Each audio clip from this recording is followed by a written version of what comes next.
ಇವತ್ತು ನಾನು ಹೇಳ್ತಾ ಇರೋರ ಕತೆ ಸೋಷಿಯಲ್ ಮೀಡಿಯಲ್ಲಿ ವೈರಲ್ ಆದವ್ರ ಕತೆ. ಇವರು ಯಾವ ರೀತಿ ವೈರಲ್ ಆದರು ಅಂದರೆ ರಾತ್ರೋರಾತ್ರಿ ಸ್ಟಾರ್ ಆದರು.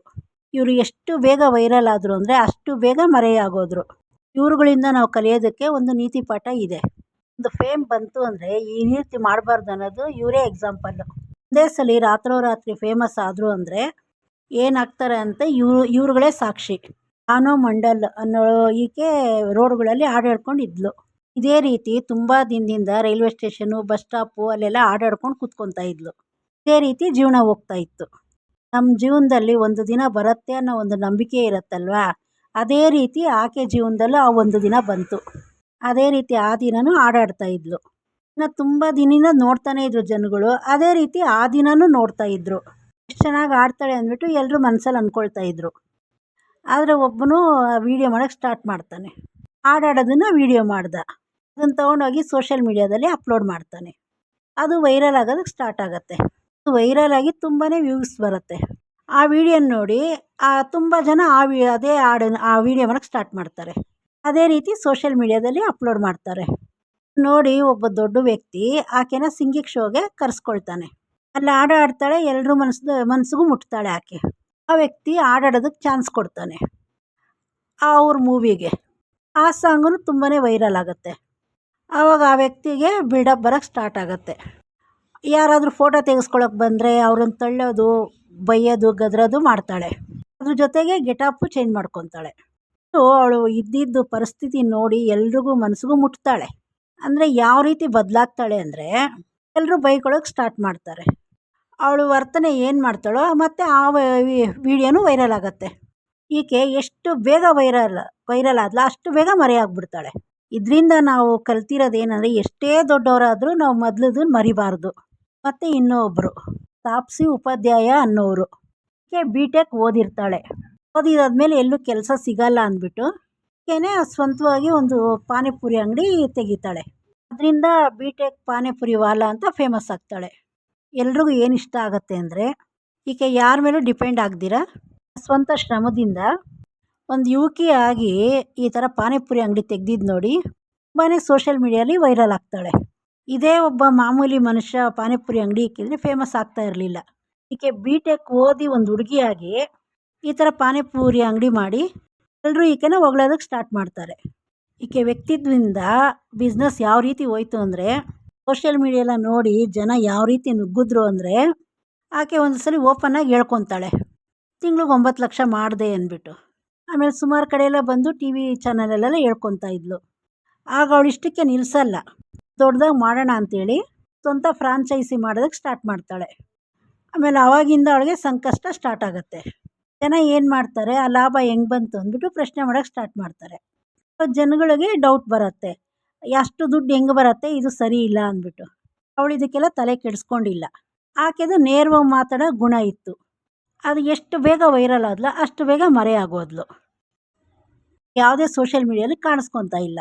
ಅದೇ ರೀತಿ ಸೋಷಿಯಲ್ ಮೀಡಿಯಲ್ಲಿ ವೈರಲ್ ಆದ ಮತ್ತೊಬ್ಬ ಈತ ಕಲ್ಕತ್ತಾ ಮೂಲದ ಲಾಲ್ ಚಂಗಾನಿ ಅನ್ನೋ ಒಬ್ಬ ವ್ಯಕ್ತಿ. ಈ ವ್ಯಕ್ತಿನ ನೀವು ಸುಮಾರು ಕಡೆ ಸೋಷಿಯಲ್ ಮೀಡಿಯಲ್ಲಿ ನೋಡಿರ್ತೀರ. ಕಲ್ಕತ್ತಾದ ಒಂದು ಜಾಗದಲ್ಲಿ ಕಚೋಡಿ ಅನ್ನೋ ಒಂದು ಶಾಪ್ ಇತ್ತು. ಅಲ್ಲಿ ಇವ್ರ ಕಚೋರಿ ಅನ್ನೋ ಎಷ್ಟು ಫೇಮಸ್ ಇತ್ತು ಅಂದರೆ ಎಲ್ಲರೂ ಹುಡ್ಕೊಂಬಂದು ತಿಂತಾಯಿದ್ರು. ಅವ್ರಿಗೆ ಮಾತಾಡೋಕ್ಕೂ ಟೈಮ್ ಇರ್ತಾ ಇರಲಿಲ್ಲ, ಅಷ್ಟು ಜನ ಬರ್ತಾಯಿದ್ರು. ಅವ್ರು ಹೇಳೋ ಪ್ರಕಾರ ಅವ್ರ ಕಚೋಡಿ ಅಂಗಡಿ 50 ವರ್ಷದ ಹಿಂದೆ ಇರೋ ಅಂಗಡಿ. ಫೇಮಸ್ ಆಗೋದಕ್ಕೆ ಮೇಯ್ನ್ ರೀಸನ್ನು ಸಿಗ್ತಾ ಇದ್ದಿದ್ದು ಟೇಸ್ಟು ಮತ್ತು ಕಡಿಮೆ ಬೆಲೆ. ಇದರಿಂದ ತುಂಬ ಜನ ಬರ್ತಾಯಿದ್ರು. ಇವು ಅಂಗಡಿಯಲ್ಲಿ ಜನ ತುಂಬಾ ತುಂಬ್ತಾ ಇದ್ದರು. ಅಲ್ಲೊಬ್ಬ ಗ್ರಾಹಕ ಬರ್ತಾನೆ, ಇಷ್ಟೊಂದು ಗಲೀಜಾಗಿ ಇಟ್ಕೊಂಡಿದ್ದೀರಾ ಅಂದ್ಬಿಟ್ಟು ಅವ್ರನ್ನ ಕ್ವಶನ್ ಮಾಡ್ತಾನೆ. ಇಷ್ಟೊಂದು ಗಲೀಜಿದೆ ಅಂಥದನ್ನು ಅವ್ರಿಗೆ ತಿನ್ನೋದಕ್ಕೆ ಕೊಡ್ತೀರಾ, ಅದನ್ನು ತಿಂದರೆ ಅವ್ರ ಆರೋಗ್ಯ ಏನಾಗಲ್ಲ ಅಂದ್ಬಿಟ್ಟು ಕೇಳ್ತಾನೆ. ಆವಾಗ ಕೇಳ್ದಂಥ ಮನುಷ್ಯನ ಮೇಲೆ ಇವರು ಕೆಟ್ಟದಾಗ ಅವ್ರನ್ನ ಬೈದು ಹೊಡಿಯೋಕ್ಕೆ ಹೋಗ್ತಾರೆ. ಇವರಿಬ್ಬರು ಜಗಳ ಆಡೋದನ್ನು ಅಲ್ಲೇ ಇರೋ ಒಬ್ಬನು ವೀಡಿಯೋ ಮಾಡೋಕ್ಕೆ ಸ್ಟಾರ್ಟ್ ಮಾಡ್ತಾನೆ. ಅದನ್ನು ಸೋಷಿಯಲ್ ಮೀಡಿಯಾದಲ್ಲಿ ಅಪ್ಲೋಡ್ ಮಾಡ್ತಾನೆ. ಮಾರ್ಚು 2024 ಆ ವಿಡಿಯೋ ಅಪ್ಲೋಡ್ ಮಾಡ್ತಾರೆ. ವಿಡಿಯೋ ತುಂಬಾ ವೈರಲ್ ಆಗುತ್ತೆ. ಆ ವಿಡಿಯೋನ ನೋಡಿ ಆಮೇಲೆ ಎಲ್ಲ ಜನಗಳು ಇವನ್ನ ಬೈಕೊಳ್ಳೋಕೆ ಸ್ಟಾರ್ಟ್ ಮಾಡ್ತಾರೆ. ಆವಾಗೆಲ್ಲ ತುಂಬಾ ಕಮೆಂಟ್ ಮಾಡೋಕ್ಕೆ ಸ್ಟಾರ್ಟ್ ಮಾಡ್ತಾರೆ. ಏನಿಷ್ಟು ಗಲೀಜಾಗಿದೆ, ಈತ ಸರಿಯಾಗಿ ಕೈ ತೊಳೆಯಲ್ಲ, ಇದನ್ನು ತಿಂದರೆ ಆರೋಗ್ಯ ಏನಾಗಲ್ಲ, ಕೈ ಕ್ಲೀನ್ ಮಾಡ್ಕೊಳ್ದೆ ಹಾಗೆ ಕೊಡ್ತಾನೆ. ಈ ವಿಡಿಯೋಯಿಂದ ಆತನ ಅಂಗಡಿ ಇನ್ನೂ ವೈರಲ್ ಆಗುತ್ತೆ. ಆ ವೈರಲ್ ಆದ ವೀಡಿಯೋಯಿಂದ ತುಂಬ ಜನ ಆ ಅಂಗಡಿಗೆ ಬರ್ತಾರೆ ವೀಡಿಯೋ ಮಾಡ್ಕೊಳ್ಳೋದಕ್ಕೆ. ಯಾರು ವೀಡಿಯೋ ಮಾಡೋಕ್ಕೆ ಮಾತ್ರ ಬರ್ತಾರೆ, ಅಲ್ಲಿ ಕಚೋಡಿ ತಿನ್ನೋಕ್ಕೆ ಯಾರೂ ಬರ್ತಿಲ್ಲ.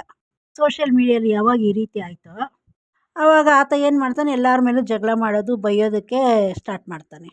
ಈತ ಆ ಗಲೀಜಿಂದ, ಆ ಕೆಟ್ಟ ವರ್ತನೆಯಿಂದ, ಆ ಜನಗಳನ್ನ ಕೆಟ್ಟದಾಗಿ ಬೈಯೋದ್ರಿಂದ ಆತ ಎಷ್ಟು ಹೆಸರು ಮಾಡಿದ್ನೋ ಆ ಹೆಸರೆಲ್ಲ ಕಳ್ಕೊಳ್ಳೋಕೆ ಸ್ಟಾರ್ಟ್ ಮಾಡ್ದ. ಈತನ ವರ್ತನೆಯಿಂದ ಜನ ಯಾವಾಗ ಬರದೇ ಇರೋಕ್ಕೆ ಸ್ಟಾರ್ಟ್ ಮಾಡಿದ್ರೋ ಆವಾಗ ಅವ್ನಿಗೆ ಸತ್ಯ ಏನಂದು ಗೊತ್ತಾಗುತ್ತೆ. ಆಮೇಲೆ ಕ್ಲೀನ್ ಮಾಡೋಕ್ಕೆ ಸ್ಟಾರ್ಟ್ ಮಾಡ್ತಾನೆ, ಅಂಗಡಿನೆಲ್ಲ ಕ್ಲೀನಾಗಿ ಇಟ್ಕೊಳ್ತಾನೆ, ಜನಗಳ ಹತ್ರ ನೀಟಾಗಿ ಮಾತಾಡಿ ಮತ್ತೆ ವ್ಯಾಪಾರ ಮಾಡೋಕ್ಕೆ ಸ್ಟಾರ್ಟ್ ಮಾಡ್ತಾನೆ. ಆದರೂ ಅವನ ಅಂಗಡಿ ವ್ಯಾಪಾರ ಆಗಲಿಲ್ಲ. ಈತನ ಡೌನ್ಫಾಲ್ಗೆ ಇವನೇ ಕಾರಣ ಆದ. ಇದೇ ರೀತಿ ಫೇಮಸ್ ಆದ ಇನ್ನೊಬ್ಬ ವ್ಯಕ್ತಿ, ಡಾಲಿ ಚಾಯ್ವಾಲಾ ಅಂತ. ಈತ ಮುಂಬೈಯಲ್ಲಿರೋ ವ್ಯಕ್ತಿ. ಈತನ ವಿಚಿತ್ರವಾದ ಏರ್ ಸ್ಟೈಲು, ಹಾಕೋ ಬಟ್ಟೆ, ಈತನ ಸ್ಟೈಲು ಇದರಿಂದ ತುಂಬಾ ಫೇಮಸ್ ಆಗಿದ್ದ. ಈತ ಯಾವಾಗ ಬಿಲ್ಗೇಟ್ಸ್ಗೆ ಚಾಯ್ ಕೊಡ್ತಾನೋ ಆವಾಗ ಇವನ ರೇಂಜೇ ಚೇಂಜ್ ಆಯಿತು. ಈತ ಟೀ ಮಾಡೋ ಸ್ಟೈಲು, ಇದನ್ನು ಕೊಡೋ ಅಂಥ ಸ್ಟೈಲು ಇದರಿಂದ ಸೋಷಿಯಲ್ ಮೀಡಿಯಲ್ಲಿ ತುಂಬಾ ಫೇಮಸ್ ಆದ. ಇದು ತುಂಬ ಜನಕ್ಕೆ ಇಷ್ಟ ಇರ್ಬೋದು, ಆದರೆ ಕೆಲವರಿಗೆ ಕಿರಿಕಿರಿ ಅಂತಲೂ ಅನಿಸತ್ತೆ. ಅವಾಗ ಇವನ ಅಂಗಡಿಗೆ ಬಿಲ್ಗೇಟ್ಸ್ ಬಂದು ಹೋಗ್ತಾರೋ ಈತ ಬಿಸ್ನೆಸ್ ಮಾಡೆಲ್ನ ಚೇಂಜ್ ಮಾಡೋಕ್ಕೆ ಸ್ಟಾರ್ಟ್ ಮಾಡ್ದ. ಈತ ಡಾಲಿ ಚಾಯ್ವಾಲಾ ಫ್ರಾಂಚೈಸಿ ಅಂದ್ಬಿಟ್ಟು ಸ್ಟಾರ್ಟ್ ಮಾಡ್ದ. ಅದನ್ನು ಸೆಟಪ್ ಮಾಡೋದಕ್ಕೆ 5 ರಿಂದ 6 ಲಕ್ಷ ಕೇಳ್ತಿದ್ದ. ಮತ್ತು ಸ್ಟ್ಯಾಂಡರ್ಡಾಗಿ ಅಂಗಡಿ ಮಾಡ್ಕೊಡೋದಕ್ಕೆ 20 ರಿಂದ 25 ಲಕ್ಷ ಕೇಳ್ತಿದ್ದ. ಅದೇ ರೀತಿ ಇನ್ನೂ ಚೆನ್ನಾಗಿ ಮಾಡೋದಕ್ಕೆ 29 ರಿಂದ 43 ಲಕ್ಷ ಕೇಳ್ತಿದ್ದ. ಇದು ನೋಡಿ ಕೆಲವು ಜನ ಈತನ ಟ್ರೋಲ್ ಮಾಡೋಕ್ಕೆ ಸ್ಟಾರ್ಟ್ ಮಾಡಿದ್ರು. ಆದರೆ ಅವನು ಇದು ಯಾವುದಕ್ಕೂ ತಲೆ ಕೆಡಿಸ್ಕೊಳ್ತಾ ಇರಲಿಲ್ಲ. ಅವನು ಒಂದು ಬ್ರ್ಯಾಂಡ್ ಮಾಡಲಿಂದ ಚಾಯ್ನ ಮಾಡೋದಕ್ಕೆ ಮುಂದುವರಿಸ್ತಾ ಇದ್ದ. ಆದರೆ ಯಾರು ಇವನು ಫ್ರಾಂಚೈಸಿನ ತೊಗೊಂಡಿದ್ರೋ ಅವ್ರು ಯಾರೂ ಲಾಭ ಇಲ್ದಿರ ಲಾಸ್ ಮಾಡ್ಕೊಳ್ತಾ ಇದ್ರು. ಇದನ್ನು ತುಂಬ ಕಡೆ ಹೇಳ್ಕೊಳಕ್ಕೆ ಸ್ಟಾರ್ಟ್ ಮಾಡ್ತಾರೆ. ಈ ವಿಷಯದಿಂದ ಎಲ್ಲರೂ ಇವನ್ನ ಟ್ರೋಲ್ ಮಾಡೋಕ್ಕೆ ಸ್ಟಾರ್ಟ್ ಮಾಡಿದ್ರು. ಆಗ 2020 ಲಾಕ್ಡೌನ್ ಆಗಿದ್ದ ಸಮಯದಲ್ಲಿ ಡೆಲ್ಲಿಯ ಮಾಳ್ವಿ ನಗರದಿಂದ ಇನ್ನೊಬ್ಬನ ವೀಡಿಯೋನು ಸಡನ್ನಾಗಿ ವೈರಲ್ ಆಗಿ ಸ್ಟಾರ್ಟ್ ಆಗುತ್ತೆ. ನನ್ನ ಹೆಸರು ಬಾಬಾಕ ಡಾಬಾ. ಜಾಗದಲ್ಲಿ ಒಬ್ಬ ವಯಸ್ಸಾದ ವ್ಯಕ್ತಿ ಸಣ್ಣ ಡಾಬಾ ನಡೆಸ್ತಾ ಇದ್ದ. ಲಾಕ್ಡೌನಿಂದ ವ್ಯಾಪಾರ ಇಲ್ಲದೆ ಆತನ ಬಿಸ್ನೆಸ್ಸು ಮುಚ್ಚೋ ಹಂತಕ್ಕೆ ಬಂತು. ಆತನ ಮನೆ ನಡೆಸ್ತಾ ಇದ್ದಿದ್ದೆ ಆ ಡಾಬಾಯಿಂದ. ಅಂದರೆ ಲಾಕ್ಡೌನಿಂದ ಅದನ್ನು ಮುಚ್ಚೋ ಪರಿಸ್ಥಿತಿ ಬಂತವ್ರು. ಈ ರೀತಿ ಆಗಾಗ ಒಂದು ಯೂಟ್ಯೂಬರ್ ಅವ್ರ ಅಂಗಡಿಗೆ ಬರ್ತಾನೆ ಡಾಬಾಗೆ. ಆಗ ಅದನ್ನು ವೀಡಿಯೋ ಮಾಡಿ ಸೋಷಿಯಲ್ ಮೀಡಿಯಲ್ಲಿ ಅಪ್ಲೋಡ್ ಮಾಡ್ತಾನೆ. ಅವ್ರ ಪರಿಸ್ಥಿತಿ ಯೂಟ್ಯೂಬರ್ಗೆ ಹೇಳ್ತಾನೆ ಅವ್ರ ಕಥೆನ. ಈ ರೀತಿ ಇದೆ, ಇದರಿಂದ ನೀವೇನಾದ್ರು ಸಹಾಯ ಮಾಡಿ ಅಂದ್ಬಿಟ್ಟು ವೀಡಿಯೋ ಅಪ್ಲೋಡ್ ಮಾಡ್ತಾನೆ.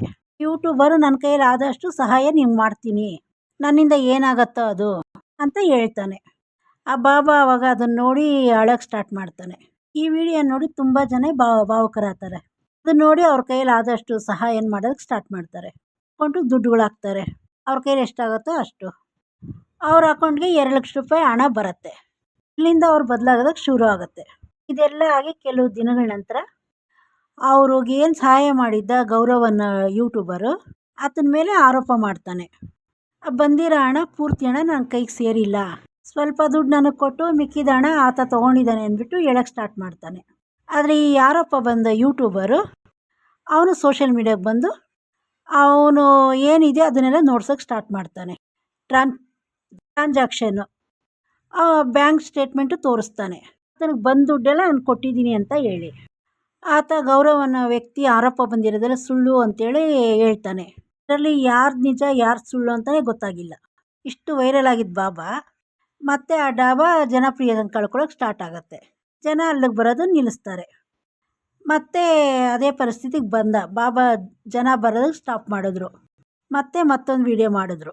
ಆ ಯೂಟ್ಯೂಬರ್ದೇನು ತಪ್ಪಿಲ್ಲ, ಅವ್ರ ಹಣ ಏನು ತಿಂದಿಲ್ಲ ಅಂಥೇಳಿ ವೀಡಿಯೋ ಮಾಡ್ತಾರೆ. ಬಾಬಾ ಕ್ಷಮೆ ಕೇಳಿದ್ರು. ಯೂಟ್ಯೂಬರು ಪಬ್ಲಿಕಲ್ಲಿ ಏನು ಹೆಸರು ಕಳ್ಕೊಂಡಿದ್ದೋ ವಾಪಸ್ ಬಂದಿಲ್ಲ. ಅದರಿಂದ ಮತ್ತೆ ಬಾಬಾ ಹೇಳಿದ್ದನ್ನು ಯಾರೂ ನಂಬಕ್ಕೆ ಹೋಗಲಿಲ್ಲ. ಜನ ಬರ್ದಿರ ಆದರು. ಎಷ್ಟು ಫೇಮಸ್ ಆಗಿದ್ರ ಬಾಬಾ, ಅವರು ಅದೇ ರೀತಿ ಮರೆಯಾದರು. ಇವರೆಲ್ಲ ಒಂದು ವೀಡಿಯೋದ ಎಷ್ಟು ವೈರಲ್ ಆದರೂ ಅಷ್ಟೇ ಬೇಗ ನೆಲ ಕಚ್ಚೋದ್ರು. ಇದರಿಂದ ನಾವು ತಿಳ್ಕೊಂಡಿರೋದು ಇಷ್ಟೇ, ನಾವು ಬಂದ ದಾರಿನ ಯಾವತ್ತೂ ಮರಿಬಾರ್ದು, ನಮ್ಮತನ ನಾವು ಯಾವತ್ತೂ ಬಿಟ್ಕೊಡ್ಬಾರ್ದು. ನಮ್ಮ ನಿಜವಾದ ವ್ಯಕ್ತಿತ್ವನ ಬಚ್ಚಿಟ್ಕೊಂಡು ನಾವು ಬೇರೆ ರೀತಿ ಯಾವಾಗ ತೋರ್ಸೋಕ್ಕೆ ಸ್ಟಾರ್ಟ್ ಮಾಡ್ತೀರೋ ಆವಾಗ ಇದೇ ಪರಿಸ್ಥಿತಿ ಬರೋದು. ಅದಕ್ಕೆ ಇವ್ರುಗಳೇ ಉದಾಹರಣೆ. ವ್ಯಕ್ತಿಗಳನ್ನೆಲ್ಲ ನೀವು ಆಗ ಸೋಷಿಯಲ್ ಮೀಡಿಯಲ್ಲಿ ನೋಡಿರ್ತೀರ, ನಿಮಗೂ ಈ ರೀತಿ ಆಗೆಲ್ಲ ಅನಿಸಿರುತ್ತೆ. ಇವ್ರ ಬಗ್ಗೆ ನೀವು ಸುಮಾರು ಜನ ಕಮೆಂಟ್ಸ್ ಮಾಡಿರ್ತೀರ.